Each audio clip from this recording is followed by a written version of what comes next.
യേശുവിൽ പ്രിയരെ, എല്ലാവരും സുഖമായിരിക്കുന്നു എന്ന് വിശ്വസിക്കുന്നു.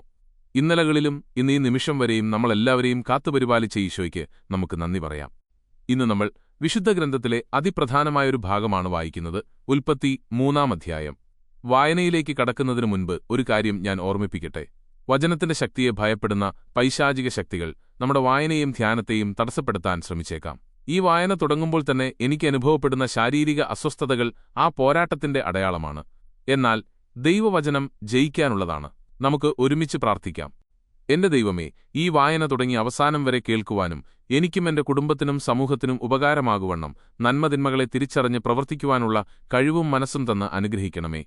എന്റെയും എന്റെ കുടുംബത്തിലും വന്നു ചേർന്നിട്ടുള്ള എല്ലാ പൈശാചിക പീഡകളും അവിടുത്തെ നാമത്തിൽ എടുത്തുമാറ്റണമേ. ദൈവമേ, ഈ പ്രാർത്ഥന അങ്ങ് കേൾക്കണമേ. Universal Lord and King, Lord of all the world, Christ the King.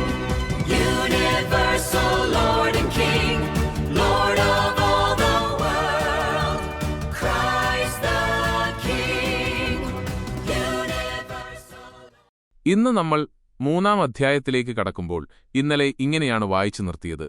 അതിനാൽ പുരുഷൻ മാതാപിതാക്കളെ വിട്ട് ഭാര്യയോട് ചേരും, അവർ ഒറ്റ ശരീരമായി തീരും. പുരുഷനും അവന്റെ ഭാര്യയും നഗ്നരായിരുന്നുവെങ്കിലും അവർക്ക് ലജ്ജ തോന്നിയിരുന്നില്ല. നന്മയും തിന്മയും തിരിച്ചറിയാനുള്ള വിവേകം നൽകി ദൈവം നമ്മെ അനുഗ്രഹിക്കട്ടെ. പിശാചിന്റെ തന്ത്രങ്ങൾക്കും പൈശാചിക പീഡകൾക്കും മുകളിൽ ദൈവവചനത്തിന്റെ വാൾ ഉയർത്തിപ്പിടിച്ചുകൊണ്ട് നമുക്കിന്ന് ഉൽപ്പത്തി 3-ാം അധ്യായത്തിലെ വചനങ്ങളെ ധ്യാനിക്കാം. 1-2 അധ്യായങ്ങൾ കേൾക്കാത്തവരുണ്ടെങ്കിൽ മുകളിൽ ഐ ബട്ടണിൽ കൊടുത്തിട്ടുണ്ട്. കേട്ടതിനു ശേഷം മാത്രം 3-ാം അധ്യായം കേൾക്കുക. ഉൽപ്പത്തി അധ്യായം 3. മനുഷ്യന്റെ പതനം. ദൈവമായ കർത്താവ് സൃഷ്ടിച്ച എല്ലാ വന്യജീവികളിലും വച്ച് കൗശലമേറിയതായിരുന്നു സർപ്പം. അത് സ്ത്രീയോട് ചോദിച്ചു, തോട്ടത്തിലെ ഒരു വൃക്ഷത്തിന്റെയും ഫലം തിന്നരുതെന്ന് ദൈവം കൽപ്പിച്ചിട്ടുണ്ടോ? സ്ത്രീ സർപ്പത്തോട് പറഞ്ഞു, തോട്ടത്തിലെ വൃക്ഷങ്ങളുടെ പഴങ്ങൾ ഞങ്ങൾക്ക് ഭക്ഷിക്കാം. എന്നാൽ തോട്ടത്തിന്റെ നടുവിലുള്ള മരത്തിന്റെ പഴം ഭക്ഷിക്കുകയോ തൊടുക പോലുമരുത്. ഭക്ഷിച്ചാൽ നിങ്ങൾ മരിക്കുമെന്ന് ദൈവം പറഞ്ഞിട്ടുണ്ട്. സർപ്പം സ്ത്രീയോട് പറഞ്ഞു, നിങ്ങൾ മരിക്കുകയില്ല. അത് തിന്നുന്ന ദിവസം നിങ്ങളുടെ കണ്ണുകൾ തുറക്കുമെന്നും നന്മയും തിന്മയും അറിഞ്ഞ് നിങ്ങൾ ദൈവത്തെപ്പോലെ ആകുമെന്നും ദൈവത്തിനറിയാം. ആ വൃക്ഷത്തിന്റെ പഴം ആസ്വാദ്യവും കണ്ണിന് കൗതുകകരവും അറിവേകാൻ കഴിയുമെന്നതിനാൽ അഭികാമ്യവുമാണെന്ന് കണ്ട് അവൾ അത് പറിച്ചു തിന്നു. ഭർത്താവിനും കൊടുത്തു, അവനും തിന്നു. ഉടനെ ഇരുവരുടെയും കണ്ണുകൾ തുറന്നു. തങ്ങൾ നഗ്നരാണെന്ന് അവരറിഞ്ഞു. അത്തിയിലകൾ കൂട്ടിത്തുന്നി അവർ അരക്കച്ചയുണ്ടാക്കി. വെയിലാറിയപ്പോൾ ദൈവമായ കർത്താവ് തോട്ടത്തിൽ ഉലാത്തുന്നതിന്റെ ശബ്ദം അവർ കേട്ടു.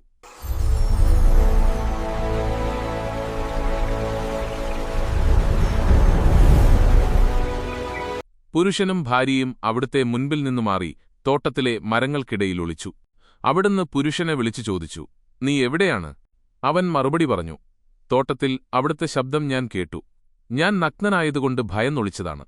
അവിടുന്ന് ചോദിച്ചു, നീ നഗ്നനാണെന്ന് നിന്നോടാരു പറഞ്ഞു? തിന്നരുതെന്ന് ഞാൻ കൽപ്പിച്ച വൃക്ഷത്തിന്റെ പഴം നീ തിന്നോ? അവൻ പറഞ്ഞു, അങ്ങ് എനിക്ക് കൂട്ടിന് തന്ന സ്ത്രീ ആ മരത്തിന്റെ പഴം എനിക്ക് തന്നു, ഞാനത് തിന്നു. ദൈവമായ കർത്താവ് സ്ത്രീയോട് ചോദിച്ചു, നീ എന്താണ് ഈ ചെയ്തത്? അവൾ പറഞ്ഞു, സർപ്പം എന്നെ വഞ്ചിച്ചു, ഞാൻ പഴം തിന്നു. ശിക്ഷയും വാഗ്ദാനവും. ദൈവമായ കർത്താവ് സർപ്പത്തോട് പറഞ്ഞു, ഇത് ചെയ്തതുകൊണ്ട് നീ എല്ലാ കന്നുകാലികളുടെയും വന്യമൃഗങ്ങളുടെയും ഇടയിൽ ശപിക്കപ്പെട്ടതായിരിക്കും. നീ മണ്ണിൽ ഇഴഞ്ഞു നടക്കും. ജീവിതകാലം മുഴുവൻ നീ പൊടി തിന്നും. നീയും സ്ത്രീയും തമ്മിലും നിന്റെ സന്തതിയും അവളുടെ സന്തതിയും തമ്മിലും ഞാൻ ശത്രുത ഉളവാക്കും. അവൻ നിന്റെ തല തകർക്കും, നീ അവന്റെ കുതികാലിൽ പരിക്കേൽപ്പിക്കും. അവിടുന്ന് സ്ത്രീയോട് പറഞ്ഞു, നിന്റെ ഗർഭാരിഷ്ടതകൾ ഞാൻ വർദ്ധിപ്പിക്കും. നീ വേദനയോടെ കുഞ്ഞുങ്ങളെ പ്രസവിക്കും. എങ്കിലും നിനക്ക് ഭർത്താവിൽ അഭിലാഷമുണ്ടായിരിക്കും, അവൻ നിന്നെ ഭരിക്കുകയും ചെയ്യും. ആദത്തോട് അവിടുന്ന് പറഞ്ഞു, തിന്നരുതെന്ന് ഞാൻ പറഞ്ഞ പഴം സ്ത്രീയുടെ വാക്കുകേട്ട് നീ തിന്നതുകൊണ്ട് നീ മൂലം മണ്ണ് ശപിക്കപ്പെട്ടതായിരിക്കും. ആയുഷ്കാലം മുഴുവൻ കഠിനാധ്വാനം കൊണ്ട് നീ അതിൽ നിന്ന് കാലയാപനം ചെയ്യും. അത് മുള്ളും മുൾച്ചെടികളും നിനക്കായി മുളപ്പിക്കും. വയലിലെ സസ്യങ്ങൾ നീ ഭക്ഷിക്കും. മണ്ണിൽ നിന്നെടുക്കപ്പെട്ട നീ മണ്ണിനോട് ചേരുന്നതുവരെ നെറ്റിയിലെ വിയർപ്പുകൊണ്ട് ഭക്ഷണം സമ്പാദിക്കും. നീ പൊടിയാണ്, പൊടിയിലേക്ക് തന്നെ നീ മടങ്ങും. ആദം ഭാര്യയെ ഹവ്വ എന്ന് വിളിച്ചു, കാരണം അവൾ ജീവനുള്ളവരുടെയെല്ലാം മാതാവാണ്. ദൈവമായ കർത്താവ് തോലുകൊണ്ട് ഉടയാടയുണ്ടാക്കി ആദത്തെയും അവന്റെ ഭാര്യയെയും ധരിപ്പിച്ചു. അനന്തരം അവിടുന്ന് പറഞ്ഞു, മനുഷ്യനിതാ നന്മയും തിന്മയും അറിഞ്ഞ് നമ്മിൽ ഒരുവനെപ്പോലെയായിരിക്കുന്നു. ഇനി അവൻ കൈനീട്ടി ജീവന്റെ വൃക്ഷത്തിൽ നിന്നുകൂടി പറിച്ചു തിന്ന് അമർത്യനാകാൻ ഇടയാകരുത്. കർത്താവ് അവരെ ഏദൻ തോട്ടത്തിൽ നിന്ന് പുറത്താക്കി. മണ്ണിൽ നിന്നെടുത്ത മനുഷ്യനെ മണ്ണിനോട് മല്ലിടാൻ വിട്ടു. മനുഷ്യനെ പുറത്താക്കിയ ശേഷം ജീവന്റെ വൃക്ഷത്തിങ്കലേക്കുള്ള വഴി കാക്കാൻ ഏദൻ തോട്ടത്തിന് കിഴക്ക് അവിടുന്ന് കെരൂബുകളെ കാവൽ നിർത്തി.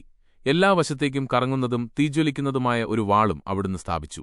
മനുഷ്യന്റെ വീഴ്ചയുടെയും ദൈവത്തിന്റെ നീതിയുടെയും അതോടൊപ്പം വരാനിരിക്കുന്ന രക്ഷയുടെയും വലിയ വാഗ്ദാനമാണ് ഈ അധ്യായം. ഇന്നത്തെ പ്രധാന ചിന്താവിഷയങ്ങൾ: 1. പ്രലോഭനത്തിന്റെ തന്ത്രം. വചനം 1 മുതൽ 5 വരെ. സകല വന്യജീവികളിലും വെച്ച് കൗശലമേറിയതായിരുന്നു സർപ്പം. ദൈവം നൽകിയ കൽപ്പനകളെ സംശയിപ്പിക്കുക എന്നതാണ് പിശാചിന്റെ ആദ്യ തന്ത്രം. ദൈവം സത്യത്തിൽ അങ്ങനെ പറഞ്ഞോ എന്ന ചോദ്യം ഇന്നും നമ്മുടെ ഉള്ളിൽ പിശാച് ഉയർത്തുന്നു.